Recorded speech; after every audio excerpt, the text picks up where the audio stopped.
La forêt des échos oubliés. Il était une fois, dans un monde un peu différent du nôtre, un petit village caché entre collines et forêts, où chaque enfant naissait avec un don extraordinaire, un écho. Cet écho, invisible aux yeux des adultes, était une petite voix douce et magique qui vivait juste derrière l'oreille droite. Elle ne parlait pas à tout le monde, seulement à l'enfant auquel elle appartenait.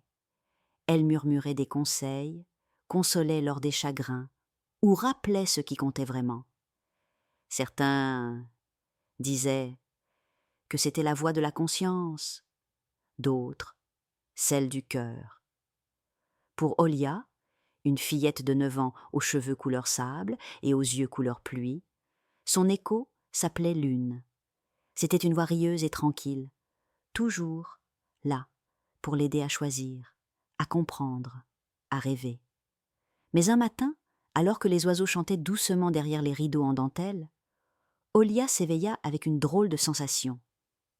Lune n'était plus là. Ou presque.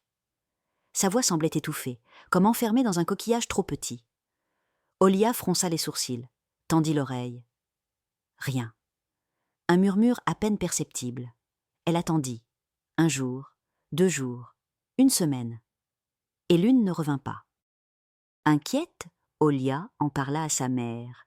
D'habitude joyeuse et bavarde, celle-ci blêmit.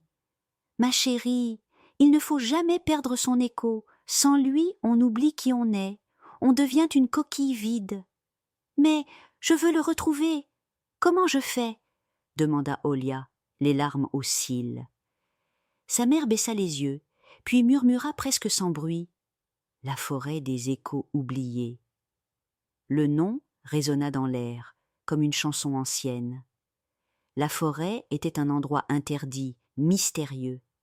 On disait qu'elle était vivante, qu'elle changeait de forme selon la personne qui y entrait, qu'elle retenait les souvenirs perdus, les émotions refoulées, et parfois les échos oubliés. Personne ne savait vraiment où elle se trouvait, mais les anciens affirmaient qu'elle n'apparaissait qu'à ceux qui la cherchaient avec le cœur. Ce soir-là, alors que tout le village dormait, Olia glissa un carnet et un crayon dans son sac, une pomme dans sa poche, enfila son manteau bleu nuit et s'éclipsa sous la lumière des étoiles.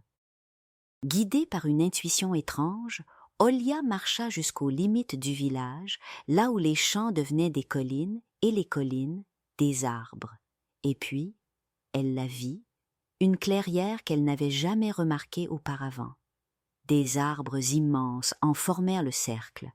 Leurs troncs torsadés semblaient vibrer dans l'obscurité. Une brume douce flottait entre les branches, et au centre, un sentier s'ouvrait, comme s'il l'attendait. Elle entra. La forêt était silencieuse, mais pas comme la nuit. C'était un silence peuplé de murmures, de souvenirs flottants, de battements de cœur anciens. Chaque feuille semblait briller doucement, et chaque racine vibrait sous ses pas. « Tu n'es pas seule, » pensa-t-elle. « Je viens te chercher, Lune. » Au détour d'un chemin tapissé de mousse lumineuse, Olia aperçut un garçon assis sur une souche. Il pleurait. « Bonjour, » dit-elle doucement. « Tu vas bien ?» Il leva les yeux. Derrière ses lunettes rondes, ses yeux étaient rouges. « Non, mon écho est parti. Je l'ai fait taire. Je voulais plaire aux autres, alors j'ai arrêté de faire ce que j'aimais. J'ai oublié qui j'étais. Il s'appelait Timo. Il avait 10 ans, adorait le violon, mais avait arrêté d'en jouer pour ne plus être différent. Son écho, blessé, s'était éloigné. « Viens avec moi, » dit Olia. « On peut chercher ensemble. » Timo hocha la tête, et ils continuèrent leur route à deux. Plus loin, dans un sentier entouré d'arbres aux feuilles noires, ils entendirent des cris. Une fille se tenait là, en colère, hurlant contre quelque chose d'invisible. « Tu ne me comprends jamais, tu n'es jamais là !» Elle s'appelait Noah. Depuis des années, elle se sentait incomprise, rejetée. Sa colère avait étouffé son écho, qui s'était enfui profondément dans les racines de la forêt. « La colère est une alarme, pas une arme », murmura Olia. Noah se tut. Cette phrase resta suspendue dans l'air. Elle les regarda longuement. « Je viens avec vous. » Le groupe grandit encore. Ils croisèrent Yilma, une enfant silencieuse, qui avait enfoui sa tristesse si profondément qu'elle n'entendait plus rien. Puis Benji, toujours obéissant, toujours parfait, mais qui ne savait plus ce qu'il aimait vraiment. Tous avaient perdu leur écho. Tous avaient oublié une part d'eux-mêmes. Main dans la main, ils avancèrent. La forêt les mena à une clairière étrange. Au sol, des centaines de miroirs.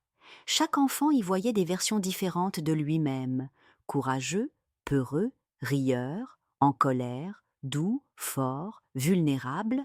« Suis-je tout cela à la fois ?» demanda Timo.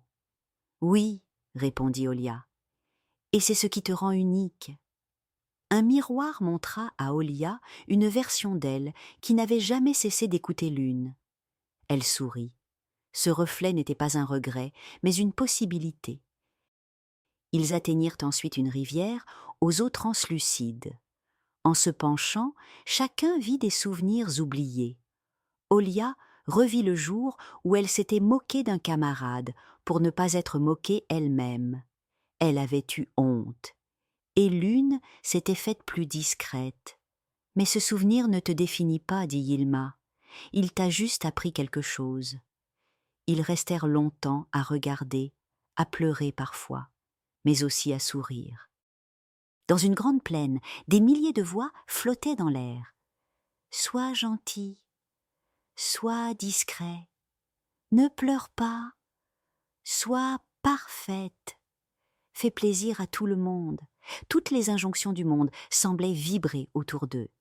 Mais au centre, une voix manquait, la leur.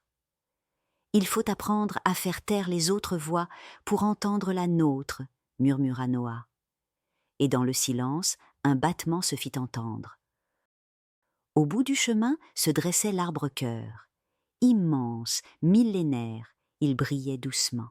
« Pour retrouver ton écho, dit-il d'une voix ancienne, tu dois te souvenir pleinement de qui tu es, sans masque, sans peur. » Olia ferma les yeux. Elle pensa à ses rêves, à ses fautes, à ses bonheurs, à Lune, à ce qu'elle ressentait vraiment. « Je ne veux pas être parfaite, je veux être vraie, je veux être moi. » Et alors, Lune revint. Sa voix était claire, douce, mélodieuse. Elle ria doucement.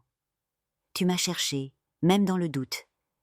Tu t'es retrouvée, Olia. » Autour d'elle, un à un, les autres enfants retrouvèrent leur propre écho.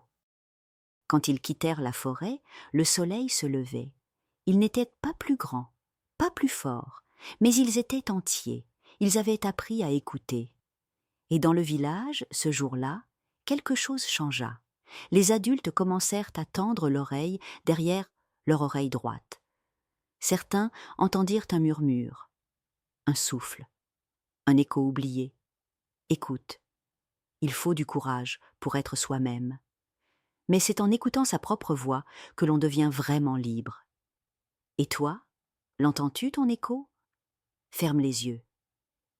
Il n'est peut-être pas si loin. Chacun porte en lui une petite voix, douce et sincère, qui connaît ses rêves, ses peurs, ses envies et ses vérités. Il arrive parfois qu'on l'oublie, qu'on la taise pour ressembler aux autres ou pour être aimé. Mais cette voix ne disparaît jamais. Elle attend simplement qu'on l'écoute à nouveau. Être soi-même demande du courage, mais c'est le plus beau des chemins.